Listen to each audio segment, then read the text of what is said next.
Welcome to Yoga Teacher Journeys, your podcast for all things yoga and mindful living. I'm Claire. And I'm Bianca, and we're two yoga teachers sharing the insights and wisdom we've picked up along our journey so far. Whether you're thinking about teacher training or exploring yoga as a way of life, join us weekly for inspiring conversations. Let's go on this journey together. Hello, and welcome back to another episode. It feels like it's been a long time since we recorded. Has been a little while. It is episode 22. Last time we were with Chrissy, which was absolutely amazing. If you haven't listened to that one, I would highly recommend. But yeah, we took a little break. Life has been lifing a lot for us. And today we wanted to catch up and talk a little bit more about our own practice. How has that evolved recently, where we're at, and things like that. So, how's it going for you, B? Things are changing all the time, aren't they? Like every week we talk to each other. There's new classes, there's new this, there's new that. Like it's been a lot. I've been back from India. It must be 4 months now. I've kind of lost count. I came back at the start of April. So April, May, June, July, 3 and a bit months I've been back from India. So it's been a good settling in period. I was teaching 3 regular classes. I've now put that down to 2, because one of them was at like a 6 p.m. and I found that a lot of my students were struggling to get there from work. So I've got another slot on a Wednesday that's a bit later, which is working better for those students. So again, sometimes we take on classes and it's like it doesn't align. So I'm now teaching 2 regular classes a week. I have a Monday evening 7:30 class and then a Wednesday evening 6:30 class. It's nice to have those spaces to actually share yoga. And then my main priority at the moment actually is my own practice. So I am practicing at least 5 times a week, sometimes 6, but usually a couple of those sessions will be in. So it's not all like full power. Gosh, no, that would be too much. So yeah, my main priority at the moment is my own practice and just integration. I think I'm still in integration phase. I mean, we're always going to be in integration phase because we're always going to be learning. So I feel like in the last few weeks, I'm really getting into my practice actually. I'm enjoying it. So I think that's kind of updates from where we were last time. So yeah, 2 classes I'm sharing yoga, and then the majority of the time is me actually working with my teachers. So I'm enjoying it.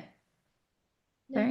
And I suppose where you are, like it's probably opposite energy for you.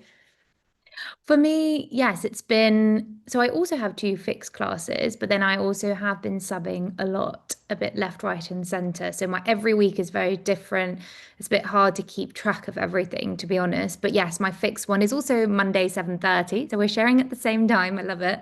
So that's more of a vinyasa flow. And then on a Sunday I teach yin, which is also really, really nice. I think in terms of my own practice, my physical practice, I haven't been practicing as much as you. I'm also taking on a reformer Pilates training at the moment, which just started and will finish in September. So I think a lot of my energy is also going into there and into learning that practice, to be honest, and being able to share that. But yes, I always return to yoga as my safe space, as something to come back to. And as we said, yoga is on and off the mat. So I've been picking up on my meditation again.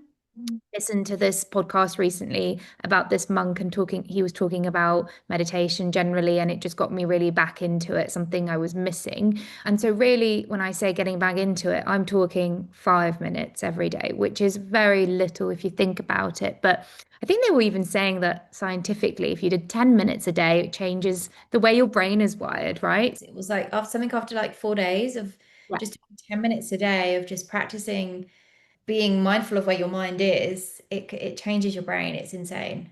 It is insane. So yeah, those 5 minutes I try to come to, and I would say it's been about 2 weeks where I'm fairly consistent with it. I like the consistent-ish sentence or like word really, because you can't always be there, but I've been there and that's been really helpful. And then sometimes just, yeah, those mindful moments and really using yoga in terms of mindset and observing and being very self-aware. And so I think whenever I'm feeling certain emotions, really trying to observe them, understand them from what they are, and trying to move past them. It doesn't always work, but I think it's a process, and I've been very, very self-aware. So yoga is very present, even though physically maybe not so much, but I've been practicing it a lot off the mat recently. You know, it's not all about asana, is it? So, you can be a yogi and not actually move at all on the mat. That's true. It's all yoga, and it's all just awareness, isn't it? Exactly. And I've been tapping a lot more into the breath work as well, pranayama. So even if I'm out and about or there was something, I just quickly tap into the breath, do a very small, quick practice, shift the energy. If I'm noticing my energy is stuck, I'll practice pranayama briefly. I could literally be anywhere, I'll just do it, and that will help too. How nice. Like, and again, it's all tools that it's not about necessarily even the practice. It's about then how you use that in the rest of your day. So you've done enough practice to have built some tools and know that they work. So now you're just practicing using them in life while it's lifing. Exactly, exactly. And I think that is so important because, for example, for instance, when I was in Thailand at that monastery, that monk's retreat, there was a monk there that said that when he went back to the UK, everything was suffering and he was struggling to be there. Even though he meditates, he was meditating in the forest like 8 hours a day. And so let's say in that way, he wasn't able to pick up the tools and apply them into his life back home to be able to cope with that life. So I think it is very powerful if you can, as a human being, as you say, tap into those tools, and those are much healthier coping mechanisms than going to other things which could be more detrimental to your health. I think at the end of the day, the world we live in is pretty messed up. And you've got to think our nervous systems are not built for this. So we need these tools more than ever, actually. More than ever, we need these tools. So it's good if you can just take them little, and it doesn't have to look like an hour and a half long asana practice. It can just look like 2 minutes of just being with your breath, you know? So little things. Definitely those little things, yeah. How about you? Have you been, because you talked about the asana side, what about off the mat? How has it been for you? Yeah, I guess for me, I'm always out in nature. And what I've been trying to do lately is actually just slow down my walking. So, like, for me, that's like a meditation, actually, just allowing myself, I'm not trying to get from here to there. I'm just trying to be where I am. So, I've been trying to do a lot more of that, just trying to be a bit more embodied and little practices. And, there's always going to be days where your mind is being quite, you're being hard on yourself and you've noticed little things. And it's that practice of reframing and coming back from a place of love rather than ego, I suppose. But, we're humans at the end of the day. So it's not about getting rid of the thoughts, it's just trying to come back to them with a bit of love and kindness. So I guess naturally things start to soften the more you practice. Mm. We go to yoga class to learn. We go there to learn from our teachers. What we learn, we practice in our everyday life. So if you're not practicing outside of the mat, then you're probably not going to a great teacher. Yeah, that's true. You know what I mean? Like, if you're just going to your yoga class and that is the only time you practice yoga, then Probably like not enough. Yeah. like you go to learn from your teacher things that you can then take off of the mat, right? Because everything we do in yoga, it's not really about the mat. Exactly. And I think, and that's why I love yoga so much, right? So right now I'm doing the Reformer Pilates training, and that's about the breath and mind body connection, but it is more about the physicality and the anatomy and helping the body feel healthy. Obviously, if your body feels healthy, your mind, it will, it's all interlinked, but there isn't that aspect of the philosophy of the mat because so the reformer Pilates, so is where you use specifically a reformer. So that's a type of prop. It's a very big prop. It's like a big bed, sort of. Like a big bed. It's got springs, you've got straps there. And actually, it's really interesting because it was invented by this German guy, Joseph Pilates. And in World War One, he ended up in a camp. And so he was helping the other injured soldiers rehabilitate. And so his idea was everyone's in a bed, let's use the springs from other mattresses and things like that. And that's how he created like the reformer concept. He then went back to Germany and then he moved to the US. And then his speciality was to help professional dancers with either overcoming injury or preventing injury. And then he worked with athletes. And so the whole concept behind it is to obviously have a very strong core and really build up those internal muscles, which is really helpful for posture, which is helpful for so many things in the body, of course, and is amazing. And so I'm learning all about that and how you can use Pilates for rehab. It's used a lot with physiotherapists as well. So really interesting. And I love the idea of how it can help people with their body and also their posture and everything, because right now we don't move enough. So I think it's a nice, accessible way for people to do that. But of course, it just doesn't go beyond. It doesn't go beyond the Pilates mat so much, I would say. Yeah, and that's what I love about yoga. And I suppose it's nice to have the balance of the two things there as well. Even though with yoga, you will still get the physical body becoming strong if you're practicing asana. I think yoga, I love that it is deep. Like it runs deep. There's many different reasons to come and practice yoga. This is what I say to my students. You might be here for the physical, like maybe you want to get more flexible, maybe you want to connect more with your body. Maybe you're here for the mental and the emotional practices and like improving your health and well-being in that space. Maybe you're here for spiritual growth, right? And whichever reason that you're here for, they all interlink. So any of those, you're going to find that things will become more harmonious as a result of whichever reason that you're there for.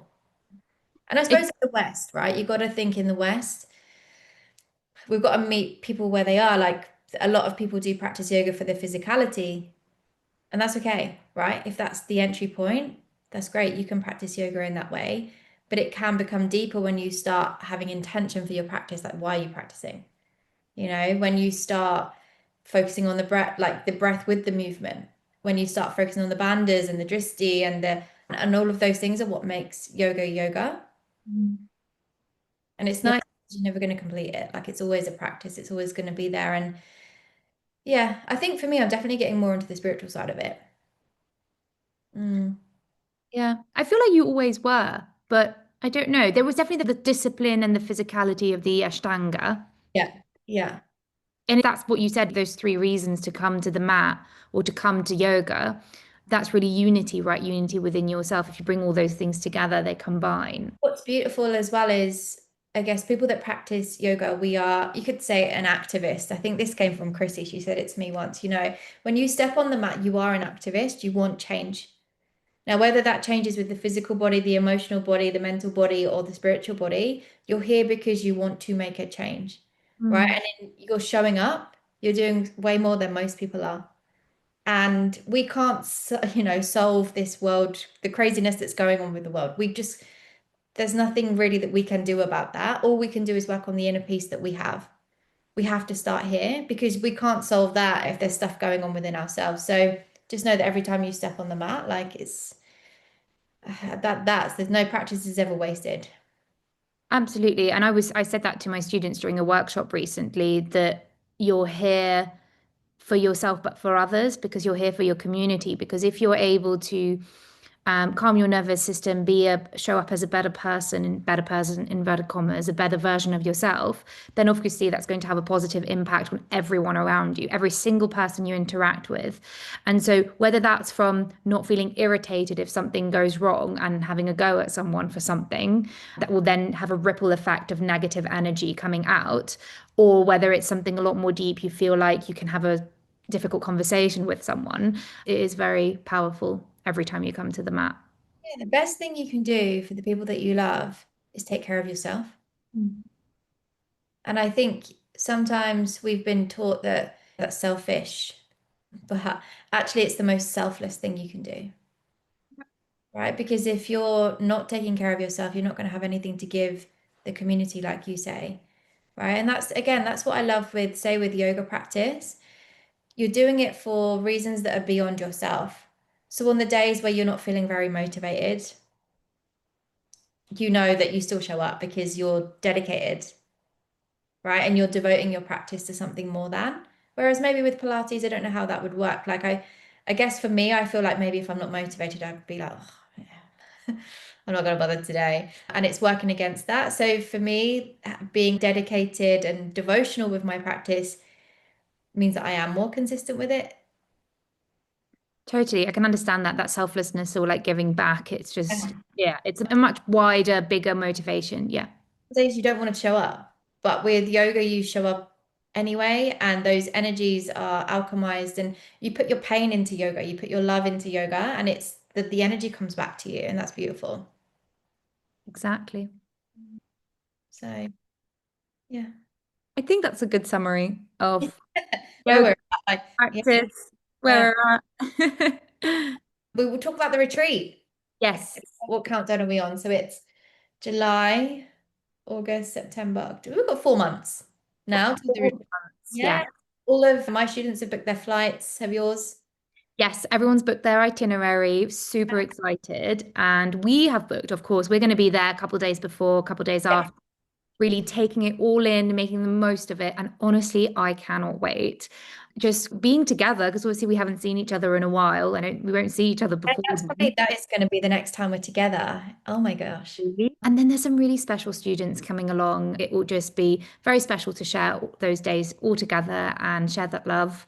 So I can't wait. And of course, so yeah, I think we've got 2 spaces left or something. But yeah, just let us know if you want the brochure, if you want details, if you want a quick chat. We would love to talk to you about it. It is all about returning to you, returning to yourself, and exploring yoga in the wider sense.